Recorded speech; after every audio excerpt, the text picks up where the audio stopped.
할렐루야. 오늘 함께 예배한 여러분들에게 하나님의 은혜와 행복이 임하기를 예수님의 이름으로 축복합니다.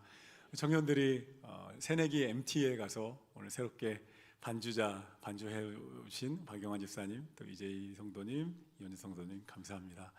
할렐루야 찬양대 제가 앞부분 찬양을 못 들어서 저 화장실 갔다 왔어요. 목이 너무 안 좋아서 내내 계속 물을 먹으니까요. 이제 좀 담임 목사의 방광이 커지도록 화장실 갔다 오면 행복합니다. 아멘. 얼마나 불안해요. 설교하는데 옆 분이셔서 인사하겠습니다. 건강하면 행복합니다. 네. 설교 중에도 그런 일 생기면 제가 이상현 목사님 오라서 찬송가 한 장 부르는 동안 제가 나가면 목사님이 목이 안 좋아 물을 많이 마셔서 그런가 보다 이해해 주십시오. 목이 되게 계속 좀 물을 먹어야 됩니다. 하나님이 누구이신지 알아야 행복합니다. 이런 제목으로 오늘 말씀 나눌게요. 행복 시리즈 5번째 시간입니다. 한번 따라 보시겠어요? 하나님이 누구이신지 알아야 행복합니다. 착시 현상이라는 게 있습니다. 우리 눈이 실체가 아닌데 다르게 보는 거예요. 그러니까 내가 눈이 틀린 거죠. 내 눈이 착각을 하는 것을 착시 현상이라고 하잖아요. 한번 제가 이렇게 사례를 한번 준비해봤는데 한번 띄워주시겠어요? 여러분 이 선 가운데 있는 선 두 개가 어떤 게 길어 보이나요? 위에 게 길어 보이죠? 근데 길이가 똑같습니다. 화살표 때문에 착시 현상이 일어나는 거예요. 여러분 길이가 똑같아 보이는 분들은 안과에 가셔야 합니다. 노안이 오신 거고요. 길이가 똑같은데 화살표 모양 때문에 착시가 납니다. 또 한번 하나 보시겠어요? 가운데 있는 동그라미가 움직이게 보이죠? 보인다고 해주세요. 착시입니다. 안 움직이는 겁니다. 근데 양옆에 사방에 있는 작은 점들 때문에 동그라미가 이렇게 위아래로 살짝 흔들리는 것처럼 보이는 건 착시입니다. 또 하나 있는데 이게 루빈의 컵이라고 유명한 그림인데요. 마주보는 두 사람의 검정 얼굴이 보이나요? 하얀 컵이 보이나요? 다 다릅니다. 이거 보려고 한번 딱 보면 또 그게 보입니다. 되게 신기하죠. 사막의 신기루도 착시 현상이에요. 한번 사진 보여주세요. 이게 물로 보이잖아요, 실제로. 근데 여행객들이 가면 물이 있다고 진짜 확인해 보고 싶었는데 가이드가 아무리 가지 말라고 신기루라 해도 직접 가보면 없어요, 물이. 이게 뜨거운 고열로 인한 착시 현상이고, 우리가 사는 도시에도 있습니다. 아스팔트에 아지랭이가 물이 있는 것 같잖아요. 고열로 인해서 저기에 물이 없습니다. 혹시 못 믿으시는 분들은 직접 가보셔도 확인해 보시면 됩니다. 우리 일상에도 이런 착시 현상이 있죠. 꽉 찬 주차장을 돌아다니다가 저기 공간이 벌써 됐다 할렐루야 하면서 갔는데 조그만 경차가 숨어있는 불사.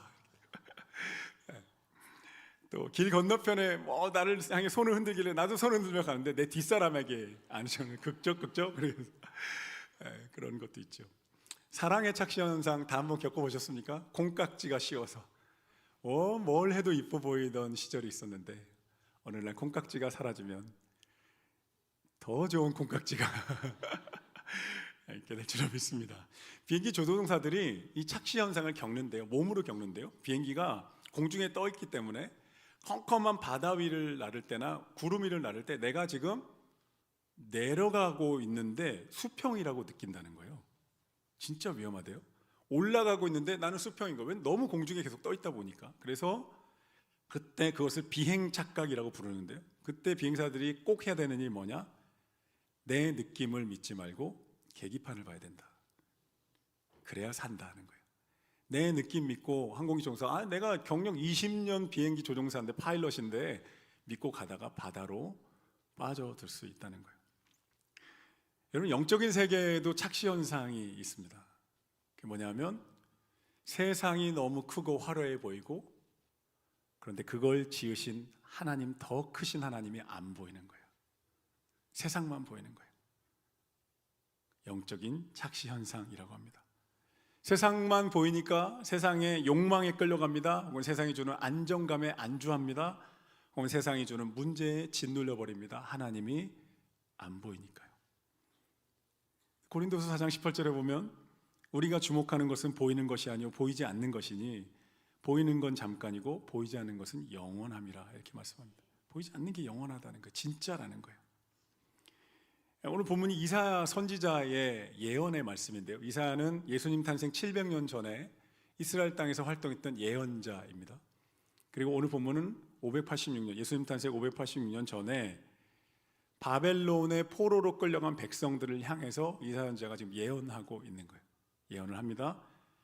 바벨론의 포로로 끌려간 이스라엘 백성들이 엄청난 신학적 충격을 받아요.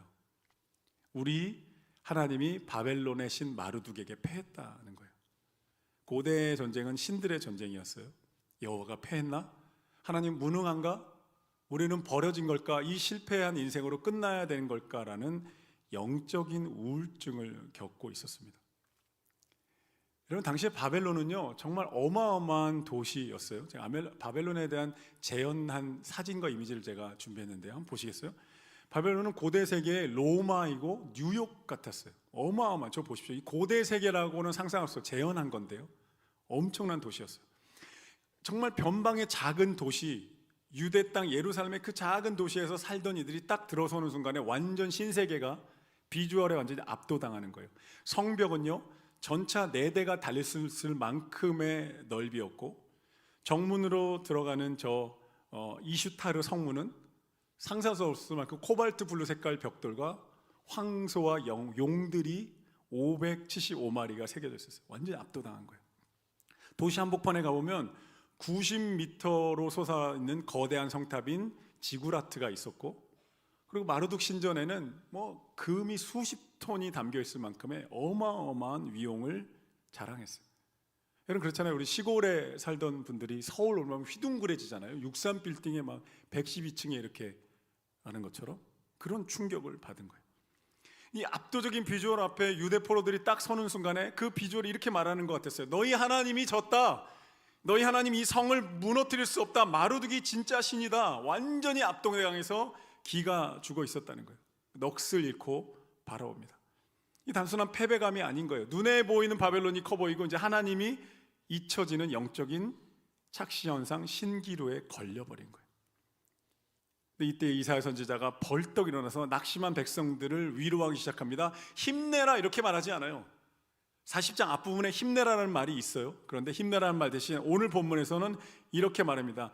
거대한 바벨론은 거품에 불과하고 허상에 불과하다. 할렐루야. 거품에 불과하다. 눈을 비비고 다시 봐라. 착시를 깨고 신기루를 깨고 다시 봐라. 이것을 지으시고 다스리고 통치하시는 너의 하나님을, 진짜 왕이신 하나님을 봐야 된다. 바벨론 어디 갔어요, 여러분? 로마는 어디 있습니까? 고대 이집트는 어디 있습니까? 진시 황제는 어디 있습니까? 다 먼지처럼 사라졌지만 하나님의 나라 교회는 주님 오실 그날까지 영원히 더 강력하게 세워질 줄로 믿습니다. 하나님이 다스리신다는.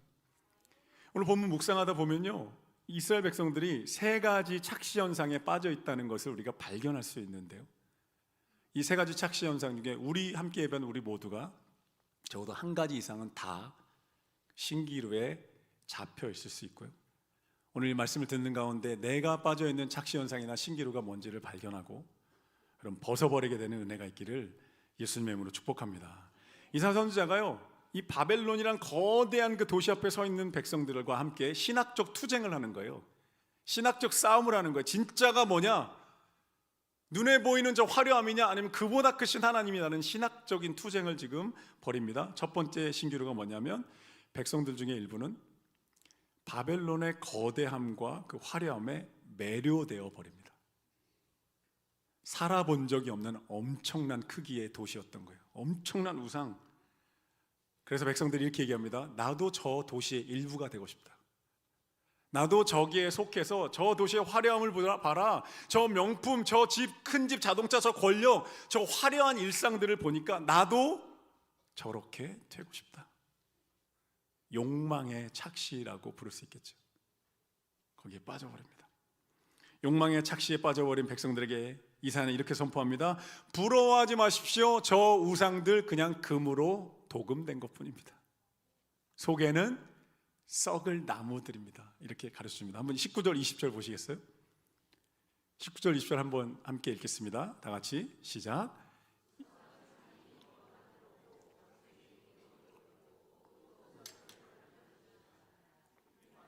거제를 드릴 때 썩지 아니하는 나무를 택하고 지혜로운 장인을 구하여 우상을 만들러 흔들리지 아니하도록 세우느니라. 아멘.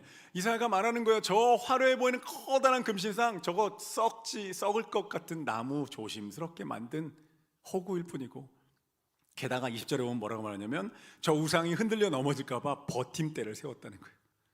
여러분, 이게 신이에요? 얼마나 웃겨요. 신인데 쓰러질까 봐 버팀목을 세웠다는 거예요. 혼자 서 있지도 못하는 거예요. 인간이 붙들어줘야 되는 거예요. 이사야가 말하는 거예요. 저 거짓이고 신기루다. 여러분, 신이 넘어질까 봐 아이쿠 신님 조심하세요, 이런 인간의 모습 얼마나 우스꽝스러워요. 얼마나 코미디예요. 요즘 우리도 그럴 때가 있죠. 스마트폰이라는 신이 배터리가 나갈까 봐 보조 배터리 두세 개씩 들고 다니면서 제발 꺼지지 마십시오. 주식이라는 신을 숭배하면서 제발요, 제발 우상향 파란 곡선. 밤잠을 설치며 그 신을 돌봅니다. 참 손이 많이 가는 신입니다. 주일학교 선생님이 학생들에게 누가복음 16장에 있는 부자와 나사로 이야기를 들려준 거예요. 부자는 살아있는 동안에 호강했지만 죽어 지옥 갔다. 나사로는 살아있는 동안 고통스러웠지만 가난했지만 죽어서 천국 갔다. 아이들에게 물어본 거예요. 너희는 어떤 부자와 나사로 중 어떻게 살 것이니? 똑똑한 아이가 손을 들고 나옵니다. 선생님, 저는 살아서는 부자같이 죽어서는 나사로같이. 인간의 욕망이죠. 우리가 부러우는 세상의 성공을 보십시오. 겉은 화려한 금이지만 겉에 화려한 금과 달리 안에 썩어가는 나무, 끝없는 공허함, 나를 알아주지 않는 외로움이 그 안에 자리 잡고 있어요. 전 세계에서 가장 많이 팔린 온라인 게임 중에 하나인 마인크래프트를 만든 마르쿠스는 회사를 성장시킨 다음에 마이크로소프트사에 2조 5천억 원의 회사를 매각합니다. 그럼 상상이 되시나요? 한 사람의 재산이 2조 5천억 원. 얼마여야 놀라실 건데요.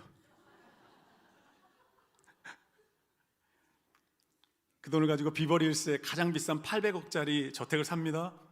16개 침실이 있고 거대한 수영장, 명품 자동차 다 사서 전시장을 만들었어요. 세상이 말하는 성공의 끝판왕이 됩니다. 그리고 그가 어느 날 트위터에 이렇게 글을 올립니다. 스웨덴에 있는 친구들은 다 잠을 잘 자고 있는데 나는 800억짜리 집에서 모니터만 바라보고 있다. 나는 지금 역대급으로 외롭다. 여자친구도 내 돈을 보고 무서워 떠났다. 억만장자가 되면 행복할 줄 알았는데 성공의 끝은 그냥 공허한 뿐이다. 2조 원을 가졌다고요, 여러분. 금으로 도배된 인생이에요. 그런데 말라가는 그냥 나무떼기에 불과한 거예요. 착시인 거죠. 신기루인 거죠.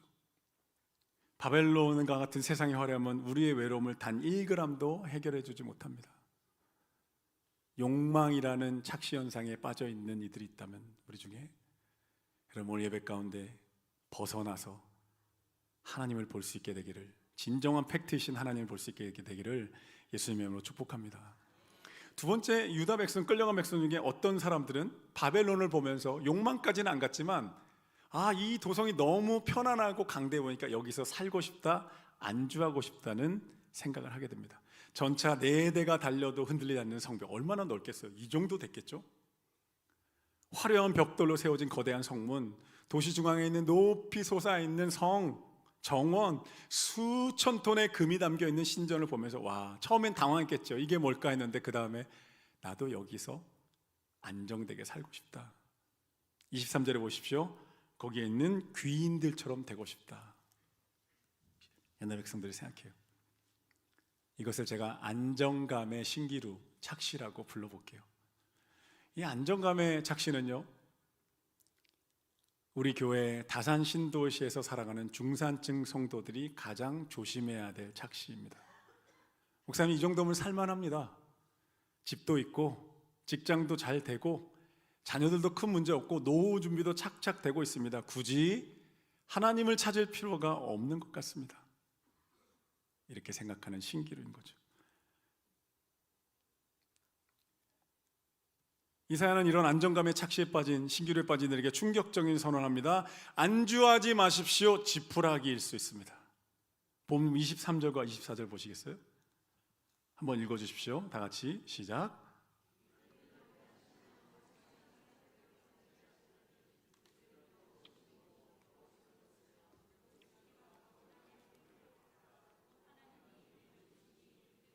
회오리 바람에 불려가는 초계 같도다. 아멘. 이사야가 이해하는 거예요. 귀인들, 바벨론의 저 수많은 귀족과 부유한 자들 겨우 심겨져 있는 상태다.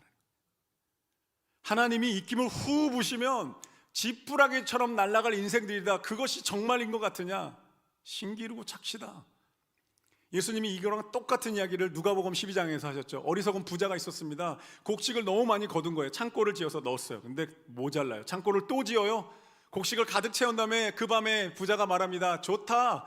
창고가 가득 찼으니까 나는 이제 안정된 삶을 살 수 있을 거야. 하나님 말씀하십니다. 오늘 밤에 내가 너의 영혼을 거두면 너 어디로 갈 거냐? 그 곡식 창고가 너의 인생에 안정감을 줄 것 같으냐? 하나님 말씀하신 거예요.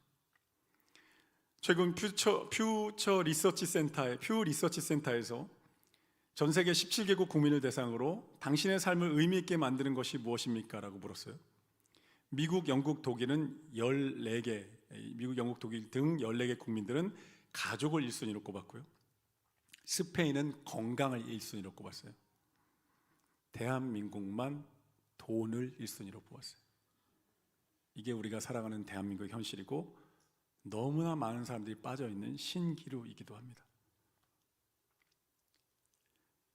여러분, 이 땅에 깊이 뿌리 내렸다고 생각하시나요? 겨우 심겨 있는 거예요. 태풍이 불 필요도 없죠. 바벨론이 흔들리면 우리가 쌓아 올린 30평 아파트, 가족의 평안, 통장의 잔고 한순간에 날아갑니다. 우리 코로나 때 경험해봤죠. 사랑스러운, 혹시 지금 사는 게 평안하고 안정됐다고 생각하나요? 하나님이 없어도 불안하지 않으신가요? 이런 것은 축복이 아니라 영혼의 감각이 끊어진 심각한 위기일 수 있습니다. 암이 무서운 이유는 통증이 없는 거예요. 통증이 안 느껴져요. 근데 어느 날 발견되면 너무너무 위중한 상태에 있는 거죠. 통증을 못 느끼는 질병이 있습니다. 나병이나 한센병 같은 거죠. 뼈가 부러지고 살이 타도 통증을 못 느껴요. 어떻게 돼요? 고통 가운데 죽는 거예요. 아이들이 잘 자라고 있고 틈틈이 여유를 누리면서 미래도 잘 준비하고 계신가요? 그래서 하나님이 필요 없나요? 여러분, 그런 생각이 든다면 지금 영적인 감각이 끊어진 거예요. 잘 살고 있는 게 아닌 거예요. 편안함에 속고 있는 거예요. 신기루를 붙잡고 지금 나는 잘 살고 있고 안정됐다고 생각하는 거예요. 심각한 위기입니다. 타이타닉호가 역사상 가장 커다란 여객선이었죠. 타이타닉호가 밑에서 빙산을 부딪혀 이미 부서지고 있을 때에도 타이타닉호의 여객선 승객들은 그곳에서 춤추며 샴페인을 마시며 파티를 즐기고 있었어요.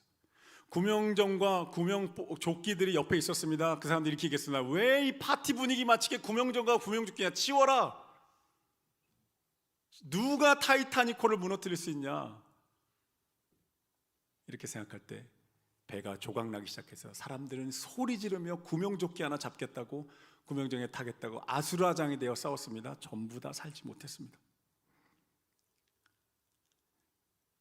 바벨론이라는 도시는 영원하지 않습니다. 내가 이거다, 내 인생은 이걸로 안정됐다고 생각하는 거, 여러분, 지푸라기일 수 있습니다. 오직 하나님만이 우리 인생의 진정한 피난처와 안정감의 근원이 되시는 줄로 믿습니다. 안정감의 착시에서 벗어나기를 예수님의 이름으로 축복합니다. 시편 20편 7절에서 다윗이 이렇게 고백합니다.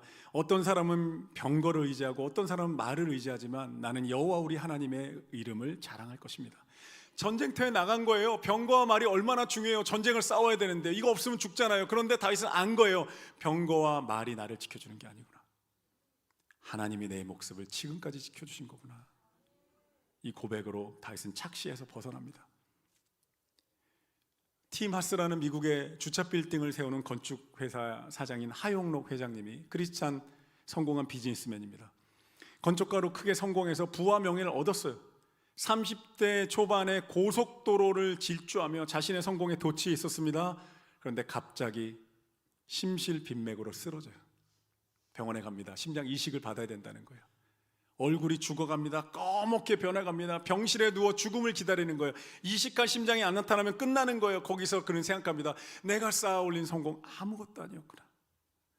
내 인생에 지금 내 심장에 1도 도움이 안 되는 휴지 조각 같은 성공 가지고 이게 전부라고 자랑했던 자기를 돌아보는 거예요. 그리고 하나님의 은혜 가운데 이식받을 심장을 받아요.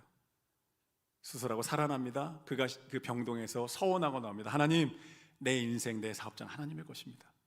나와서 회사의 모토를 바꿉니다. 우리 회사는 하나님의 것입니다. 우리는 사랑하기 위해 존재합니다. 여러분, 건축회사 모토가 우리는 사랑하기 위해 존재합니다. 가난한 이웃을 돕고 동정업계의 주차 빌딩 건축사들을 도우면서 상생으로 살아갑니다. 여러분, 바벨론이 주는 안정감, 신기루일 수 있고 지푸라기일 수 있다는 거예요. 다윗처럼, 하영록 회장님처럼 여러분 마음의 중심이 진짜 팩트이신 하나님께 가게 되기를 예수님의 이름으로 축복합니다. 세 번째, 유대 백성 중에 일부는요, 어떤 사람은 욕망에 사로잡혔고 어떤 사람은 안정감에 사로잡혔고 일부는 바벨론의 그 위용에 짓눌려 버렸어요.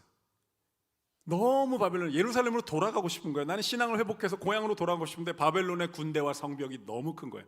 그 문제 앞에 완전히 주저앉아 버립니다. 이것을 두려움의 착시라고 불러볼게요. 목사님, 제 문제가 너무 큽니다. 바벨론 성벽처럼 높아서 넘을 수가 없습니다. 하나님도 저를 잊으신 게 아닐까요? 이렇게 신음하는 그런 착시와 아픔인 거죠. 근데 이사야가 진정한 팩트이신 하나님을 알려주면서 이렇게 교정해 줍니다. 두려워하지 마십시오. 저들은 메뚜기에 불과합니다. 15절 말씀 한번 보시겠어요? 15절에서 이사야가 아주 강력한 신학적 투쟁을 벌이면서 백성들에게 말해줍니다. 보라, 하나님에게는 열방이, 바벨론이 물통의 한 방울 물과 같고 작은 티끌 같고 먼지 같다 하는 거예요. 할렐루야. 22절 보십시오. 22절에 보면 함께 읽겠습니다. 22절 시작. 그는 땅 위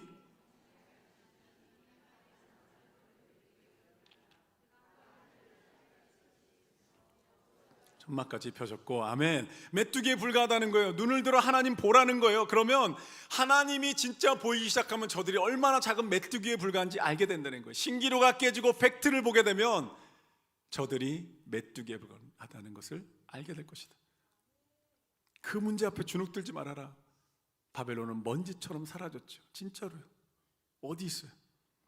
민수기 14장에 보면 가나안 땅을 정탐한 10명의 정탐꾼이 모세에게 와서 말합니다. 우리는 못 이길 것 같습니다. 가나안인들이 너무 커 보여요. 우리는 메뚜기 같아요. 근데 2명 여호수아와 갈렙이 벌떡 일어나 말합니다. 아닙니다. 저들이 우리의 밥입니다. 우리 하나님이 우리를 기뻐하시면, 할렐루야, 하나님이 우리를 기뻐하시면 우리는 저들을 잡아먹을 것입니다. 그들은 믿음을 선포하며 나아갑니다. 오늘 본문에 결론적으로 이사야가요, 영적인 착시와 신기루를 교정하는 최고의 방법을 알려줍니다. 26절 보십시오. 눈을 들어 하나님 보라는 거예요. 세상만 보면서 그 착시와 신기루에 사로잡혀 진짜 실제이시고 팩트이신 하나님 보라는 거예요. 그것이 너희 인생을 살려낼 것이다. 이사야가 진단하는 영적 투쟁입니다. 26절 보십시오. 우리 한번 큰 목소리로 이 말씀 읽어볼게요. 다 같이 시작.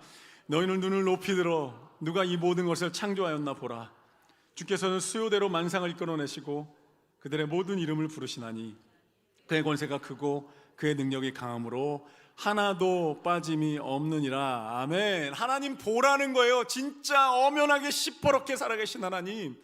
오늘 말씀 보십시오. 모든 만상을 창조하고 수요대로 이끌어내고 이름을 부르시는, 여러분, 이름을 부르신다는 건 유대 민족 문화에서 사랑하고 돌보고 지켜주신다는 아버지를 말하는 거예요. 그래서 우리가 자녀 이름 부르잖아요. 이름 부르면서 아이들을 돌보고 사랑하는 거와 똑같다는 거예요. 하나님이 어떤 분인지, 실제가 누구인지를 보기 시작하면 우리는 하나님으로 인해서 착시 현상을 깨고 하나님의 안에서의 안정감과 축복을 누리며 살게 됩니다. 12절 13절을 보십시오. 하나님의 지혜와 지식은 측량이 불가능하다는 거예요. 누가 손바닥으로 바닷물을 헤아렸고 뼘으로 하늘을 쟀으며 누가 여호와의 영을 지도하며 그의 모사가 되어 그를 가르쳤으라. 우주를 창조하시고 바닷물을 손안에 담으신 하나님, 할렐루야. 우리 아까 바벨론의 화려한 우상과 명품을 부러워한다고 했죠. 그러나 눈을 들어 하나님을 보면 그 땅에 있는 것들이 얼마나 초라한 것들인지, 온 우주를 창조하신 하나님 안에 있는 그 영광을 내게 주신다고 하시는 그 아버지의 은혜 안에 우리가 들어간다는 거예요. 하나님의 크기를 아는 순간에 우리의 헛된 욕망은 먼지처럼 사라집니다. 또 23절 24절 보십시오. 하나님의 권세는 한없이 크다는 거네요. 귀인들을 패하고 세상의 사사들을 헛되게 하시나니 하나님이 입김을 부는 순간에 그들은 먼지처럼 사라져 간다는 거예요. 이 세상의 권력자들, 힘 있는 자들이 영원할 것 같지만 하나님이 후 한번 부시면 여러분 지푸라기처럼 사라집니다. 다산 신도시의 아파트가 내 인생을 지켜줄 것 같고, 내가 하고 있는 이 연봉과 이 벌이가 나를 지켜줄 것 같지만, 여러분 하나님이 입김 한번 후 부시면, 바벨론이 한번 휘청 흔들리면요, 때로 우리는 빈손이 되고 때로는 우리는 아픔 가운데 살아가야 합니다. 이런 것이 소중하지 않다는 말이 아닙니다. 중요합니다. 소중합니다. 그러나 그것이 내 인생의 궁극적인 주인의 자리에 올라가면 안 된다는, 이사야가 그거 말하는 거예요. 도구에 불과하는 것들은 도구로 활동하게 하십시오. 하나님이 주인 돼서 그분 안에서 진정한 안정감을 찾으십시오. 이사야가 선포하고 있는 거죠. 또 하나님의 창조, 오늘 26절에 너는 있는 눈을 높이 들어보라. 누가 모든 것을 창조하였나 보라. 수요대로 만상을 이끌어내고 이름을 부르신 하나님, 내 머리털까지 세신 하나님이 나의 아버지시라면, 전능하사 천지를 만드신 하나님을 아버지로 믿는 믿음 안에서 우리 인생은 안정되고 자존감은 생겨나고 내 인생의 진정한 목적과 가치가 회복되게 되는 줄로 믿습니다. 그 창조자 하나님이 메뚜기 같은 우리를 구원하기 위해 십자가에 내려오신 거죠. 하늘 영광 버리고 인간의 죄인된 모습을 몸을 입고 십자가에서 죽으시고 부활하시면서 내가 너의 이름을 안다는 거예요. 내가 너의 인생과 함께하기에 내려왔다는 거예요. 내가 너를 끝까지 사랑하기 위해 십자가를 줬다고 말씀하시는, 여러분 이 십자가의 사랑과 부르심에 응답하게 되기를 예수님의 이름으로 축복합니다. 이 십자가 사랑을 만날 때, 이 창조자 하나님의 능력을 만날 때 우리는 진짜 두려움에 떨지 않는 행복한 사람이 됩니다. 하나님이 누구신지 알 때 우리는 행복해집니다. 진짜 근원적인 행복이 내 안에 들어옵니다. 마지막 하나의 이야기를 들려드리고 설교 마칠게요. 한 어린아이가 아빠와 함께 캄캄한 터널을 지나갑니다. 캄캄하고 무서운 거예요. 골목길이에요. 너무 어두워서 무서운데 이 아이 눈에 그게 전부였던 거예요. 그런데 갑자기 이게 전부가 아니구나. 나는 지금 아빠의 손을 잡고 있구나. 아빠가 있구나. 아이가 무서우니까 손을 꼭 잡습니다. 아빠가 더 꼭 잡아줍니다. 아이가 무서워하는 것을 보고 아빠가 아이를 들어 올립니다.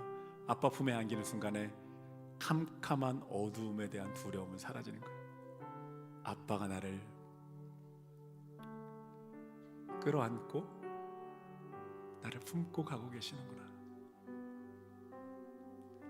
아이가 두려움을 이기는 방법은 어둠을 향해 소리치는 게 아니고, 어둠과 싸우는 게 아니고, 옆에 있는 아빠 손을 더 꼭 잡는 거예요.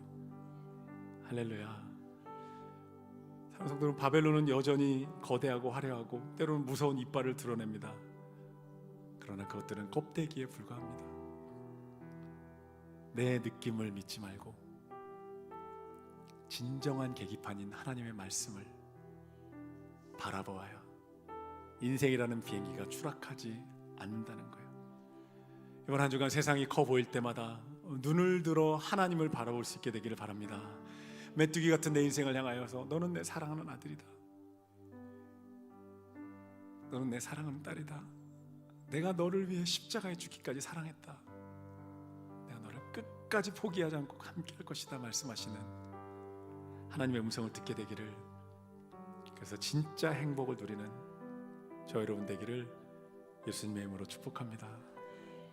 기도하겠습니다. 하나님, 우리 안에 있는 영적인 착시들이 드러나고 팩트이신 하나님을 바라보게 하여 주시옵소서. 너는 눈을 높이 들어 누가 이 모든 것을 창조하였나 보라. 주께서는 수요대로 만상을 이끌어내시고 그들의 모든 이름을 부르시나니 그의 권세와 사랑이 크고 능력이 강함으로 하나도 빠짐이 없느니라 말씀하시는 주의 음성을 듣는 베델의 가족들 되게 하여 주시옵소서. 감사합니다. 예수님의 이름으로 기도드립니다. 아멘.